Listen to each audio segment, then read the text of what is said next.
guys, it's my last day today at ngayon nandito tayo sa pangalan nito? Princess Auto. Kasi titignan siya ng wiper para sa car. Kasi kung naalala nyo yung video namin ng mga nakaraanong may snow, yung wiper namin hindi gumagana. Hindi niya kaya yung snow. Kailangan palitan bago mag-winter. So, guys, galing akong work. At ito yung last day ng aming summer camp. Kaya tapos na ang aking full-time job. At ngayon ay looking forward na tayo sa back to school. At today din guys ay, well actually, few days ago ay nakatanggap ako ng call from the same company that I'm working with at binigyan ako ng offer. So, para sa ngayong pasukan. So, dahil hindi na nga ako full-time, ay magiging part-time na ako sa kanila. But still, I'm grateful na to get that offer. So, i-continue ko pa rin yung work ko sa kanila on a part-time basis. So, meron akong slot. Ang problema ko na lang guys, yung school ko, kasi yung schedule noon ay conflict doon sa schedule nila. So, dahil itong schedule na to ay mga after-school care. So, meron akong 2 subjects na nakaschedule na hindi ko kayang ma-meet, makapunta doon sa work time na yon. So, kaya kailangan ko siyang ayusin at inaantay ko yung school para ma-change nila yon na mas maaga. So, tingin-tingin muna tayo dito guys. Yan. Wala ko masyadong alam sa mga gamit dito. Heat a seat. Ay, feel the heat. Ay, pag uupo ka mainit. Yung kay Ali parang may heater yung upuan. Meron din ganun, di ba? Yung tinatanong niya dati, pagka upo, mainit ba? Ayan yung Spike, parang di masyado maganda to. Ay, hindi. Parang mas maganda to kaysa dun yung sa kanila. Kasi to ano siya. Yung sa iba yung Kalogic, parang yung ends lang, kiniklip. Pag natanggal yun. Ito, paano to ikabit? Yun rin. Ice cleats.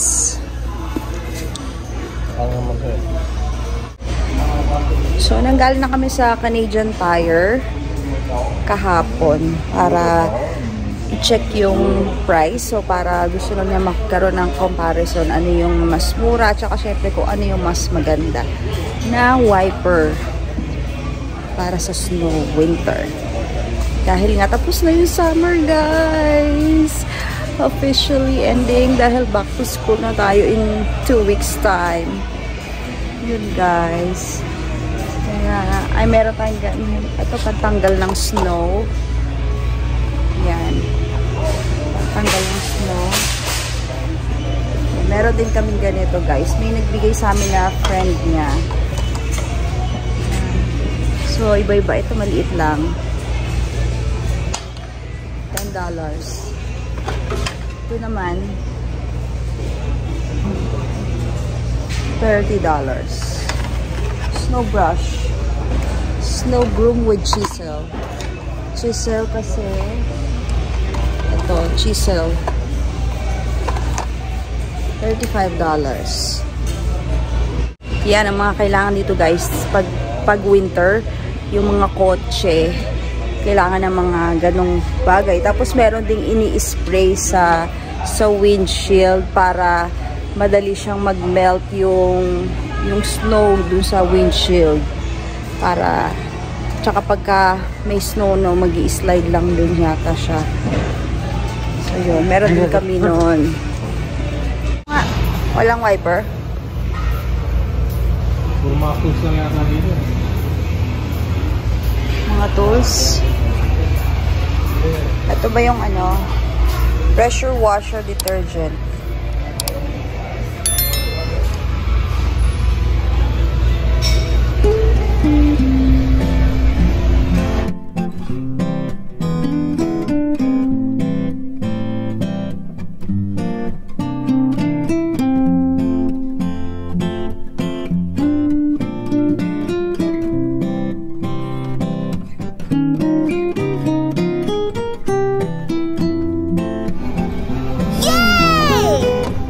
$20 lang.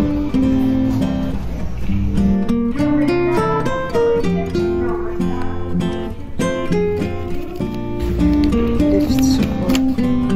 Ano itong lift support na to? Para sa to? Yung sa likod. Likod lang. Yung ano. Ganun. Ay, nabili mo, my love? Bag. $4.99 sale. Dati siyang ano, $14. $15. Dito sa Princess Auto Loan.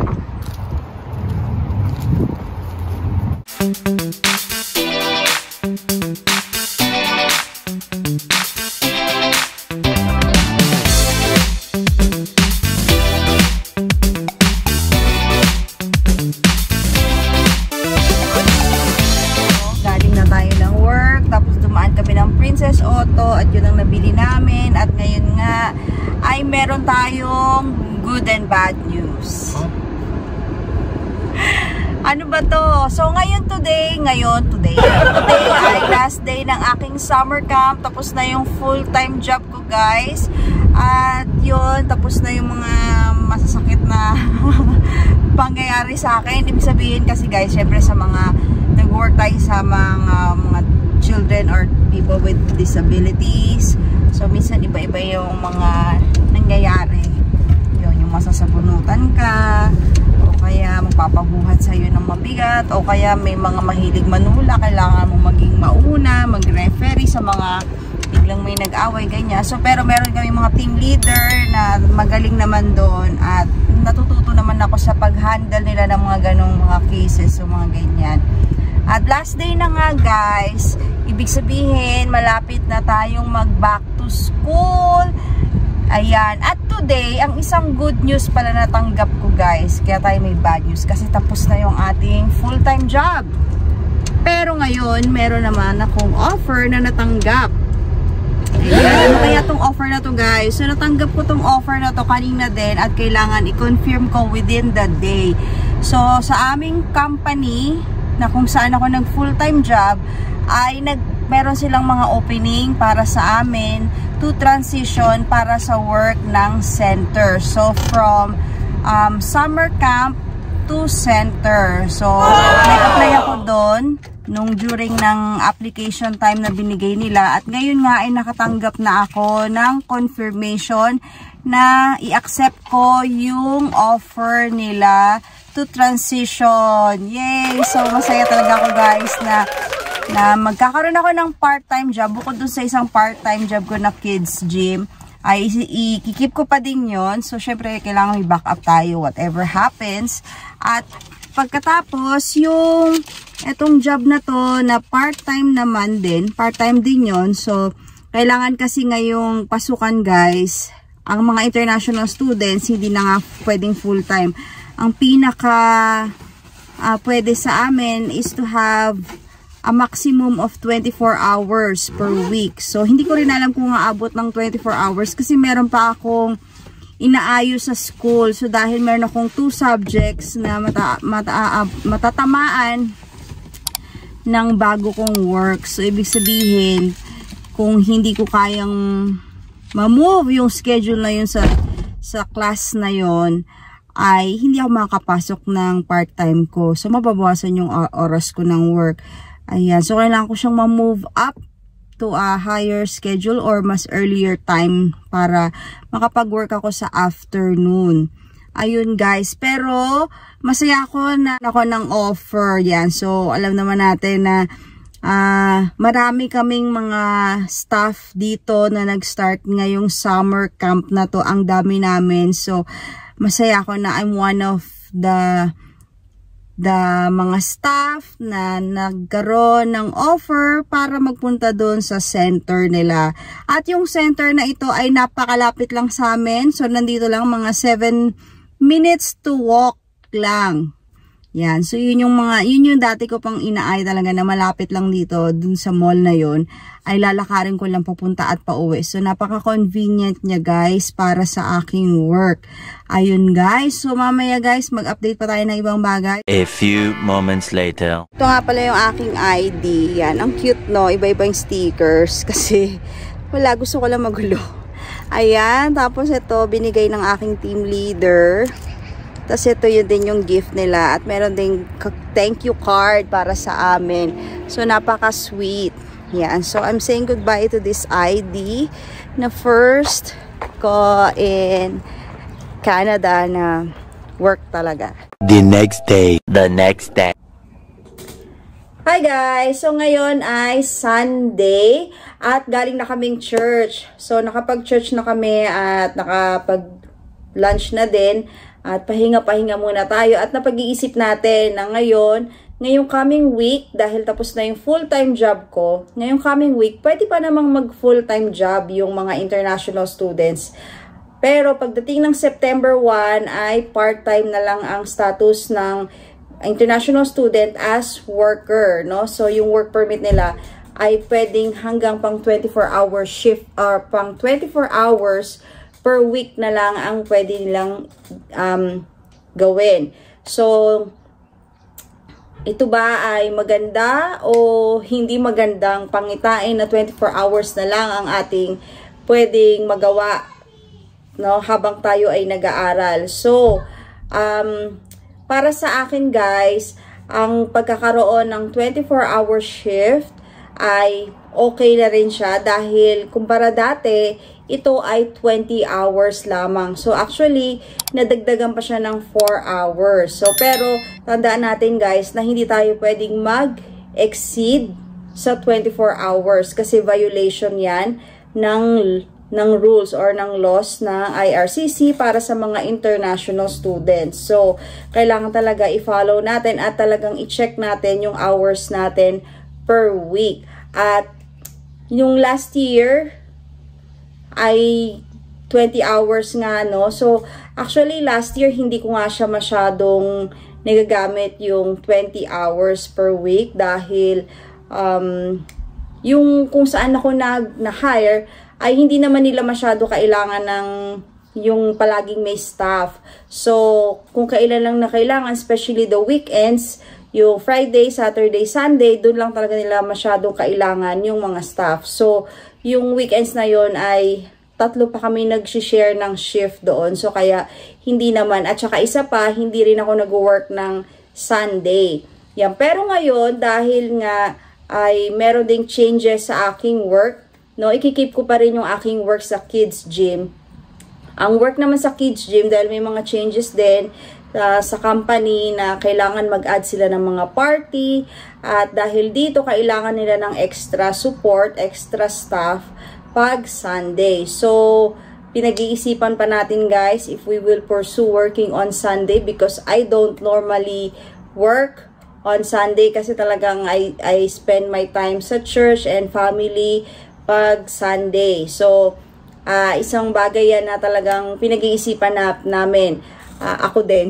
Yan. So, ayan. At, alam naman natin na, yun, kung gaano, depende sa tao yan, guys, no? Yung paniniwala natin, how we keep the Sabbath day holy. Ayan. So, anyway, so, kung meron akong 5 hours for Saturday at 5 hours for Sunday, so, magkakaroon ako ng 10 hours. At may weekdays ako with my other company, yung nag-work ako with people with disabilities. So, kung meron silang after-school care na, example, kung Monday, Tuesday, Wednesday, kung makuha ko yung schedule na yon, kung maayos ko yung schedule ko sa school, ay makukuha ko yung 3 days. So, meron akong 3, 6, 9. So, 3 days. So, 9 hours plus 10 ay 19 hours pa lang siya, guys.